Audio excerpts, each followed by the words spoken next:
We have started the dimensional analysis and उसमें मैंने आपको बताया कि डायमेंशनल एनालिसिस क्या होता है and what are the benefits of dimensional analysis, right.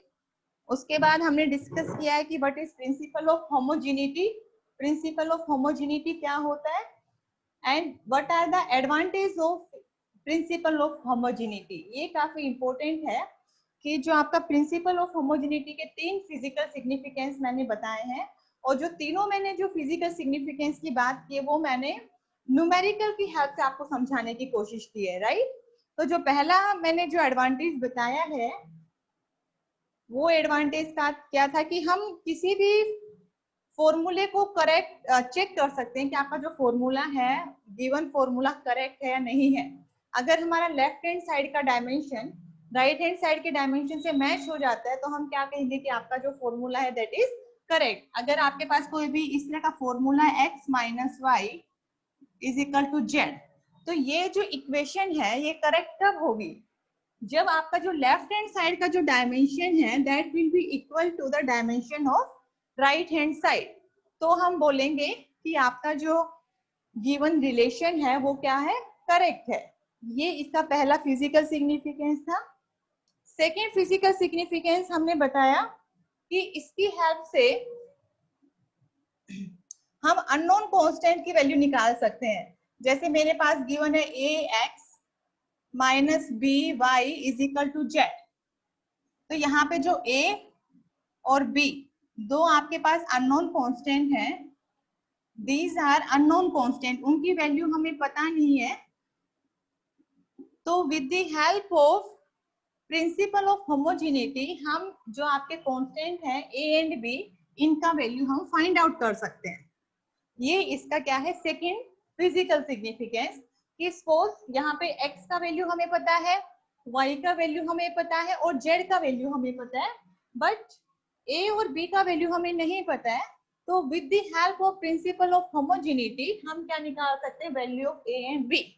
तो we are able to calculate the value of unknown constant with the help of principle of homogeneity, right. ये इसका सेकंड फिजिकल सिग्निफिकेंस है। तो इससे related भी हमने काफी numericals discuss किए हैं। उसके बाद जो तीसरा इसका फिजिकल सिग्निफिकेंस होता है वो क्या है कि हम कोई भी फिजिकल क्वांटिटी का रिलेशन ड्राइव कर सकते हैं कि अगर आपके पास कोई भी फिजिकल क्वांटिटी है, जैसे मैंने फ्रीक्वेंसी की बात की, कल हमने एक न्यूमेरिकल डिस्कस किया था फ्रीक्वेंसी, तो मैंने न्यूमेरिकल में कहा कि जो फ्रीक्वेंसी है वो 3 पैरामीटर पे डिपेंड है। तो with the help of principle of homogeneity हम क्या निकाल सकते हैं, फॉर्मूला ऑफ दिस फ्रीक्वेंसी। हमें अगर फ्रीक्वेंसी की डिपेंडेंस पता है कि फ्रीक्वेंसी ए पे डिपेंड करती है, फ्रीक्वेंसी बी पे डिपेंड करती है और फ्रीक्वेंसी सी पे डिपेंड करती है। ये जो मैंने सिंबल लगाया है this is a proportionality constant कि आपकी जो फ्रीक्वेंसी वो किसके प्रोपोर्शनल है, ए के, बी के और सी के, इन तीनों के प्रोपोर्शनल है फ्रीक्वेंसी। तो प्रिंसिपल ऑफ होमोजेनिटी की हेल्प से हम क्या निकाल सकते हैं कि उसका एग्जैक्ट फॉर्मूला क्या होगा, राइट कि अगर हमें इनका डिपेंडेंस पता है कि ए बी और सी पे डिपेंड करती है तो हम इसका फॉर्मूला ड्राइव कर सकते हैं।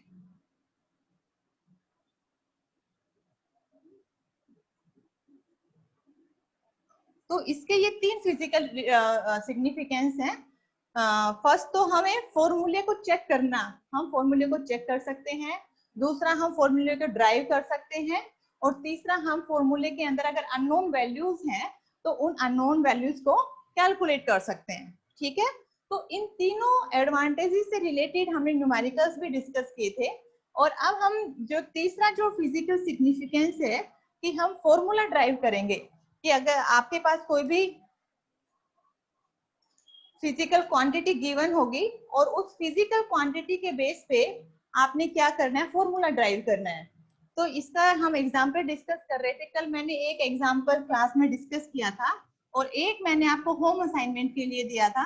तो जो मैंने आपको होम असाइनमेंट के लिए न्यूमेरिकल दिया था उसको अभी हम डिस्कस करने वाले हैं। और वो न्यूमेरिकल क्या था कि जो time period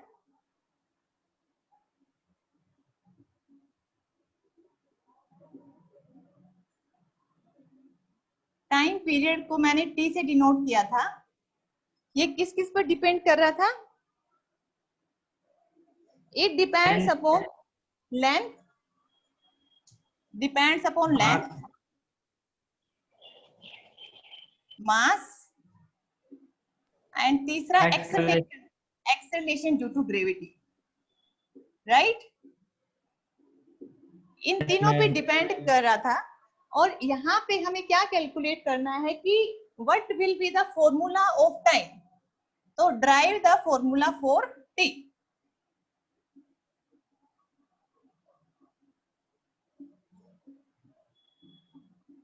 this was the numerical जो मैंने आपको घर के लिए दिया था कि यहाँ पे टी इन 3 पैरामीटर्स पे डिपेंड कर रहा है और इन तीनों पैरामीटर्स की डिपेंडेंस के बेस पे हमें इसका मैथमेटिकल फॉर्मूला लिखना है। तो इसके लिए 2 स्टेप्स हमें करने हैं। पहला स्टेप क्या रहेगा, जिस जिस पैरामीटर पे डिपेंड कर रहा है उन पैरामीटर का हमें क्या लिखना है, डायमेंशन लिखना है। जो स्टूडेंट्स डायमेंशन लिख पाएंगे वही इस न्यूमेरिकल को सोल्व कर पाएंगे। तो अगर जैसे कोई स्टूडेंट्स ने 2-3 क्लास मिस की है तो वो मेरे पुराने वीडियो लेक्चर्स देख सकता है। जो मेरा फर्स्ट लेक्चर है उसमें मैंने डायमेंशनल एनालिसिस को बताया कि कैसे हम डायमेंशनल एनालिसिस को लिखते हैं। तो बताइए लेंथ का डायमेंशन क्या होगा? L1. L1. This is a dimension of length. जब तक हमें डायमेंशन लिखना नहीं आएगा तब तक हम कोई भी न्यूमेरिकल सोल्व नहीं कर सकते। तो सबसे पहला जो बेसिक स्टेप है वो क्या है कि हमें डायमेंशन लिखना आना चाहिए। तो क्या सभी स्टूडेंट्स को डायमेंशन लिखना आ गया है या फिर मुझे 10 या 15 एक ही स्टूडेंट की आवाज आती है? अगर आप चाहोगे तो मैं एक बार फिर से रिपीट कर सकती हूँ कल वाले लेक्चर, नेक्स्ट लेक्चर में, कि कैसे हमें डायमेंशन लिखना है। तो यहाँ पे सेकंड है मास, मास का डायमेंशन क्या होगा बताइए? m1, बहुत अच्छे। तीसरा है एक्सेलरेशन, एक्सेलरेशन का डायमेंशन मैंने आपको आपकी नोटबुक में राइट करवाया था, तो बताइए क्या होगा आपके एक्सेलरेशन का डायमेंशन? LT-2। LT-2, बहुत अच्छे, वेरी गुड। तो ये हमने पहला स्टेप कंप्लीट कर लिया है। पहला स्टेप क्या था कि हमने तीनों क्वांटिटी का डायमेंशन लिख लिया है, राइट? और अगर मैं इस क्वांटिटी का भी लिखूंगी तो टाइम पीरियड का डायमेंशन क्या होगा? टी, टी की 1 ये होगा। अब सेकेंड स्टेप में हमें क्या करना है, लेफ्ट हैंड साइड में तो हमारा क्या रहेगा, टी की पावर 1, और राइट हैंड साइड में हमारा क्या आ जाएगा, लेंथ की पावर, इसकी पावर a, m की पावर 1 की पावर b, और तीसरा LT-2 की पावर c। क्योंकि हमें इनका अभी डिपेंडेंस पता नहीं है कि लेंथ के ऊपर कितना डिपेंड करेगा, मास पे कितना डिपेंड करेगा और एक्सेलरेशन पे कितना डिपेंड करेगा। न्यूमेरिकल में सिर्फ क्या गिवन है कि ये इस पे डिपेंड कर रहा है, और पावर 1 डिपेंड कर रहा है, 1/2 डिपेंड कर रहा है, उसका डिपेंडेंस हमें नहीं पता है। तो वो हम प्रिंसिपल ऑफ होमोजेनिटी से उसका डिपेंडेंस निकालेंगे। तो डिपेंडेंस के लिए मैंने यहाँ पे 3 टर्म्स यूज किए, ए, बी एंड सी। कि मैंने ये अज्यूम कर लिया कि लेंथ पे कितना डिपेंड कर रहा है, ए, मास पे कितना डिपेंड कर रहा है, बी, और जी का डिपेंडेंस क्या है, सी। अगर मुझे ए, बी और सी की वैल्यू मिल जाए तो मैं इनका डिपेंडेंस बता सकती हूँ कि लेंथ के ऊपर जैसे ए का वैल्यू आपका 1/2 आया तो हम क्या कहेंगे कि एल के ऊपर कितना डिपेंडेंस हो गया, 1/2। बी के ऊपर, बी का वैल्यू 1 आया तो मास के ऊपर डायरेक्टली प्रोपोर्शनल हो गया, उसकी डिपेंडेंस क्या आ गई, 1। और अगर एक्सेलरेशन सी की वैल्यू आपकी 3 आई तो एक्सेलरेशन की डिपेंडेंस क्या आ जाएगी, एक्सेलरेशन ड्यू टू ग्रेविटी का डिपेंडेंस क्या आ जाएगा, 3 आ जाएगा। तो हमने 3 पैरामीटर्स अज्यूम किए, ए, बी एंड सी।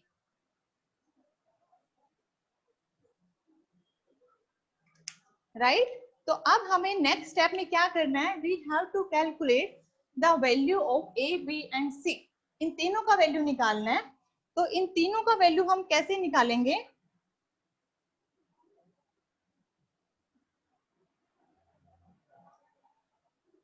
इसको हम फर्दर नेक्स्ट स्टेप में क्या लिखेंगे, मैं ये ऊपर वाला रब कर रही हूँ, जो स्टेप नंबर 1 था उसको मैंने इरेज कर दिया है। तो देखिए हमारे लेफ्ट हैंड साइड में क्या है, t का पावर 1, राइट। अब राइट हैंड साइड की बात करें तो यहाँ पे क्या आ गया, l की पावर क्या हो जाएगा, a,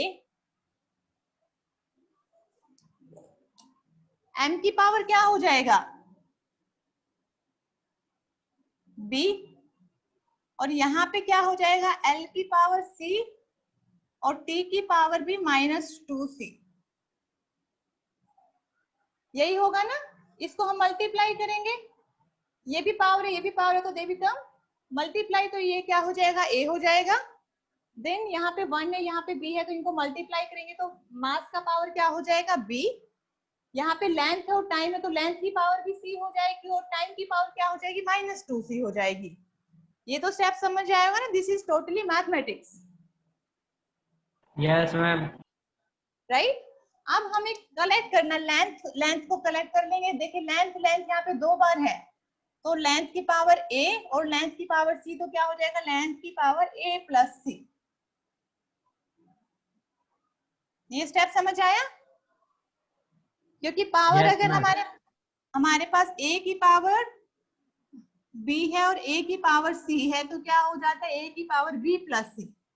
ये तो आपने पढ़ा होगा मैथ्स में कि अगर आपका ये वाला टर्म सेम रहता है तो पावर क्या हो जाती है, ऐड हो जाती है मल्टीप्लीकेशन में, अगर यहाँ पे मल्टीप्लीकेशन रहता है, राइट। ये आपका यस मैथमेटिकल। मैम।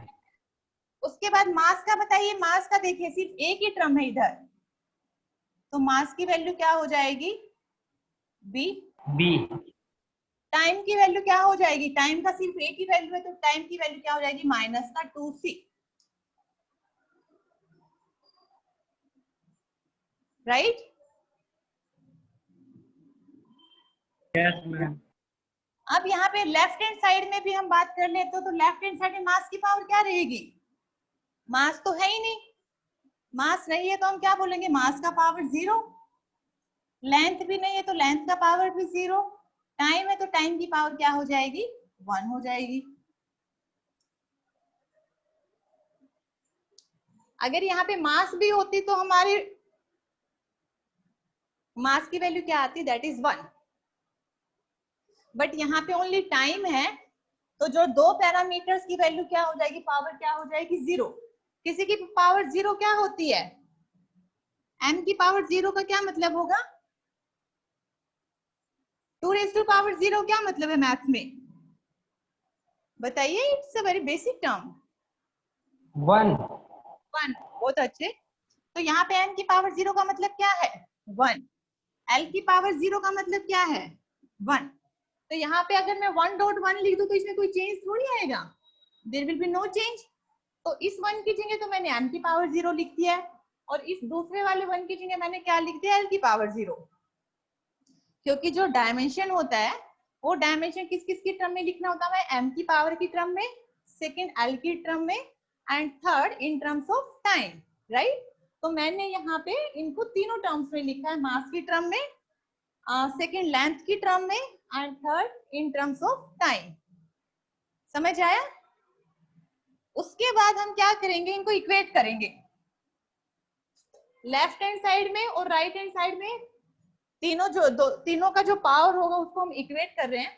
तो देखिए यहाँ पे जो लेंथ की पावर इधर कितनी है, 0, और इधर लेंथ का पावर कितना है, a प्लस c, तो 0 is equal to a plus c, ये हो गया। अब मैं मास की वैल्यू को इक्वेट करूंगी तो मास लेफ्ट हैंड साइड में पावर कितना है, 0। यहाँ पे मास का वैल्यू क्या है, b। यहाँ पे टाइम की पावर कितनी है, 1, और यहाँ पे टाइम की पावर कितनी है, -2c। ये समझ आया। हमने ये क्या किए हैं, यस।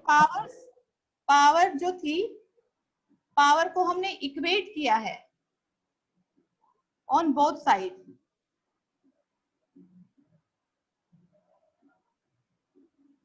जो आपका लेफ्ट हैंड साइड में पावर है एंड जो राइट हैंड साइड में पावर है, उन दोनों को मैंने क्या कर दिया है, इक्वेट कर दिया है, राइट। तो यहाँ से देखिए आपके पास सीधा आ जाएगा बी का वैल्यू यहाँ से कितना आ गया इस इक्वेशन से, बी का वैल्यू सीधा आ रहा है 0, सी का वैल्यू यहाँ से कितना आ गया -1/2, और ए का वैल्यू यहाँ से क्या आ जाएगा -c, तो -c मतलब कि c का -1/2 है तो इसका वैल्यू क्या आ जाएगा +1/2।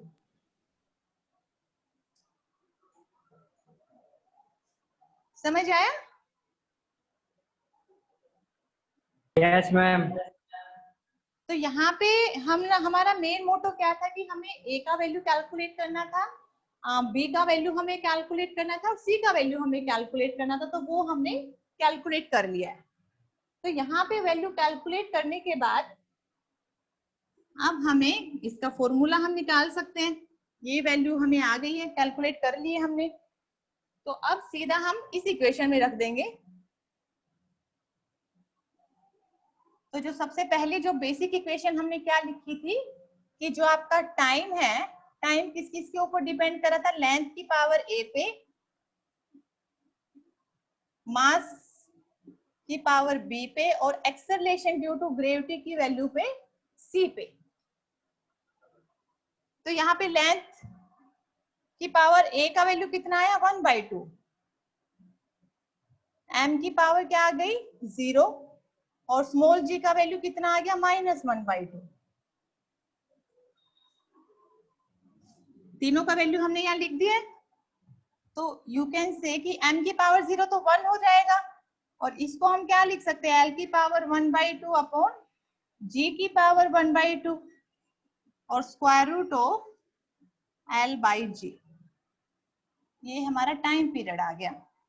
तो हम कह सकते हैं कि जो टाइम पीरियड का जो फॉर्मूला होगा that will be square root of l/g। Numerical में तो देखिए 3 पैरामीटर गिवन थे, किस किस पे डिपेंडेंस दे रखी थी, लेंथ के ऊपर, मास के ऊपर और एक्सेलरेशन ड्यू टू ग्रेविटी पे। लेकिन जब हमने इसको कैलकुलेट करके देखा तो हमने पाया कि इसकी डिपेंडेंस मास पे है ही नहीं, क्योंकि मास की पावर कितनी आई है हमारी 0। अगर मास की पावर 1 आती तो हमारा मास के ऊपर भी डिपेंड करता, बट यहाँ पे हमने देखा कि a की वैल्यू हमारे पास 1/2 आई है, b का वैल्यू हमारा 0 आया है और जो c का वैल्यू हमारा कितना है -1/2 आया है। तो ये जो टाइम पीरियड होगा ये सिर्फ 2 पैरामीटर्स पे डिपेंड कर रहा है, फर्स्ट लेंथ के ऊपर and second acceleration due to gravity के ऊपर। It do not depend upon mass. तो इसलिए इस फॉर्मूले के अंदर हमने मास का टर्म नहीं लिखा है। तो हमारे पास न्यूमेरिकल में क्या गिवन था, जो न्यूमेरिकल आपने नोट किया होगा जब मैंने स्टेटमेंट लिखी थी, न्यूमेरिकल क्या था कि time period depends upon mass, length and acceleration due to gravity.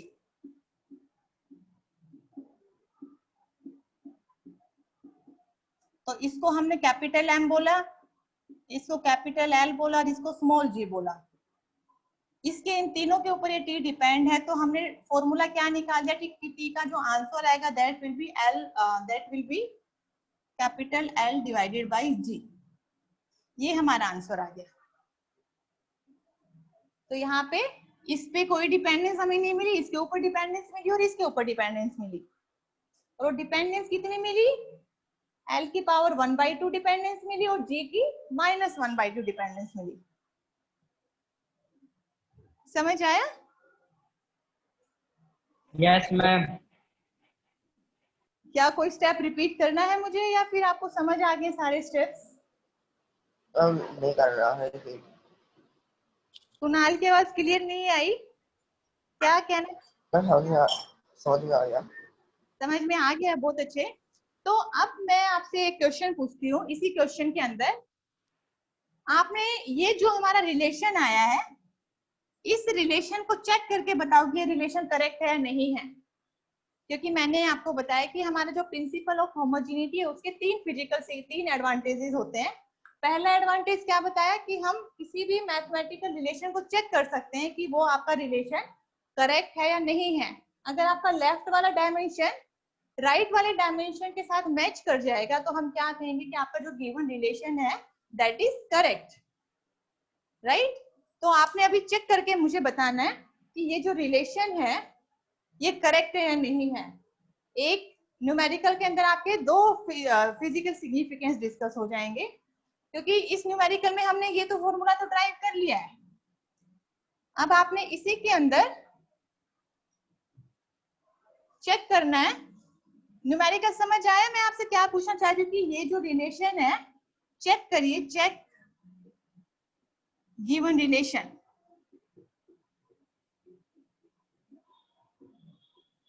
with the help of principle of homogeneity.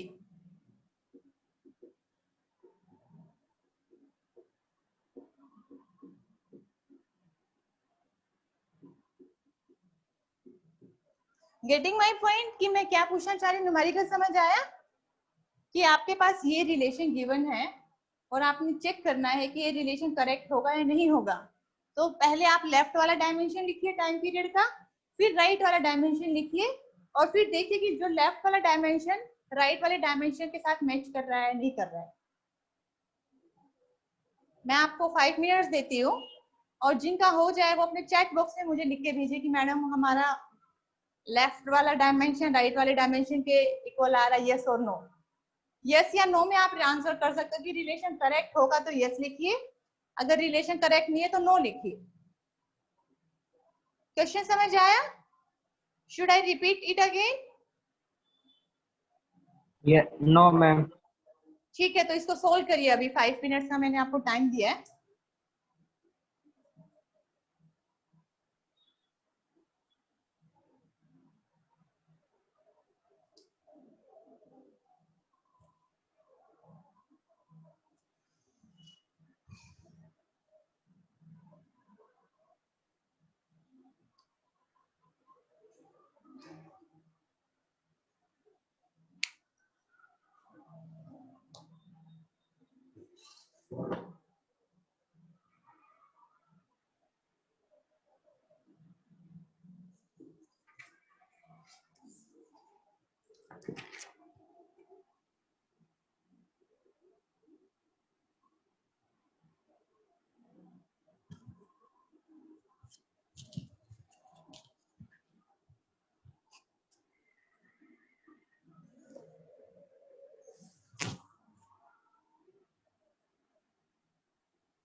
अभी दिलीप का आंसर मुझे मिला है यस, यक्ष का भी आंसर मिला है। यक्ष आपने सोल्व करके देखा है नोटबुक पे कॉपी एंड पेन से? Yes ma'am. ओके, तो जिनका अभी जो अभी कर रहे हैं वो कंटिन्यू करते रहिए। और जैसे दिलीप और यक्ष का हो गया तो मैं आपको एक रिलेशन और लिख रही हूँ साइड में ही, वो मुझे आप साइड बाय साइड चेक करना है। जिनका नहीं हुआ वो इसको कंटिन्यू रखे और जिनका हो गया वो ये चेक करे।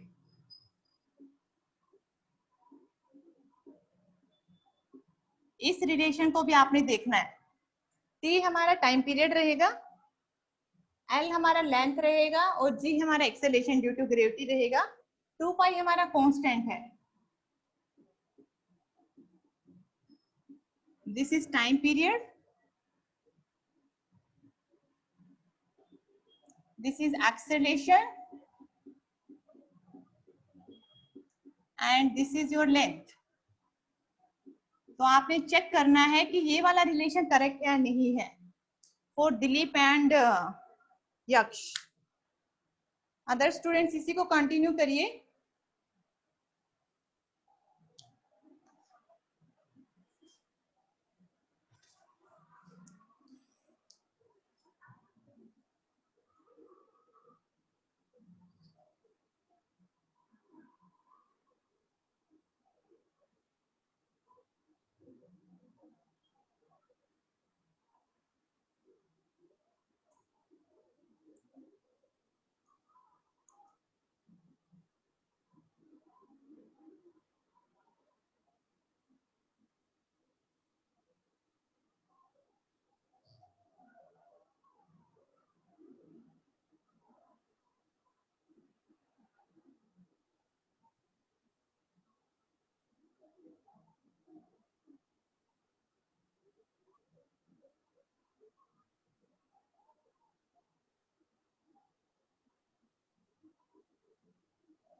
सेकंड वाले का आंसर तो रॉन्ग आएगा, वो तो करेक्ट नहीं हो पाएगा। दिलीप ने रिप्लाई किया, यक्ष ने बिल्कुल सही रिप्लाई किया, answer is no. But Dilip आप एक बार फिर से चेक करिए, लेफ्ट हैंड साइड में आपका टाइम है और राइट हैंड साइड में लेंथ और एक्सेलरेशन ड्यू टू ग्रेविटी है। उसको फिर से चेक करिए, वो डायमेंशन लेफ्ट वाला डायमेंशन राइट वाले डायमेंशन इक्वल नहीं हो पाएगा।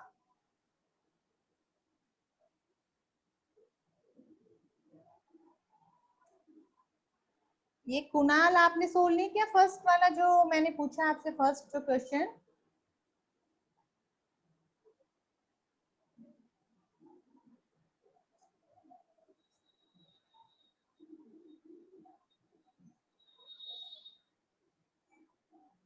यस, दोनों का आंसर बिल्कुल सही है। व्हाट अबाउट संदीप, आपने ट्राई किया ये? संदीप सुन पा रहे हो मुझे?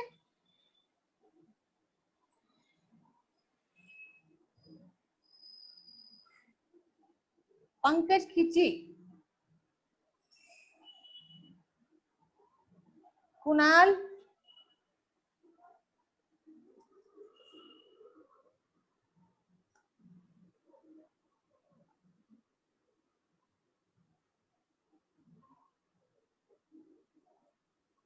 Yes Pankaj Khichi to me, उसने लिखा नो मैम। तो आवाज नहीं आ रही है बेटे आपको मेरी? पंकज खिची, आवाज नेटवर्क इशू हो रहा है?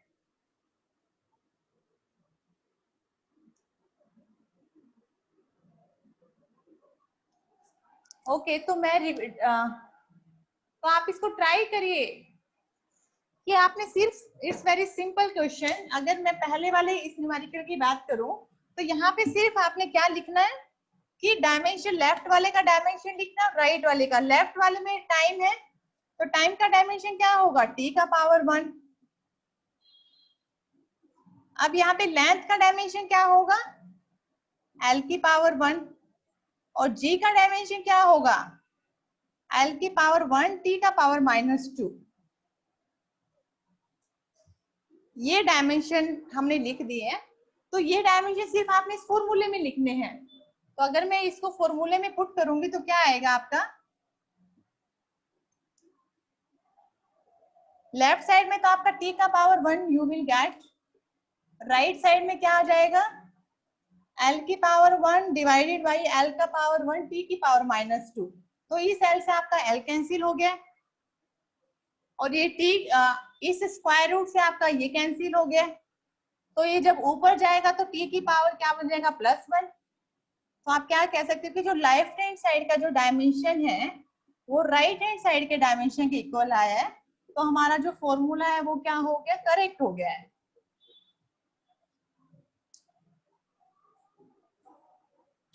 सबसे पहला स्टेप तो हमने क्या किया कि हमने डायमेंशन लिखा है। We write down the dimension of time. Length का डायमेंशन हमने लिखा और एक्सेलरेशन ड्यू टू ग्रेविटी जो स्मॉल g है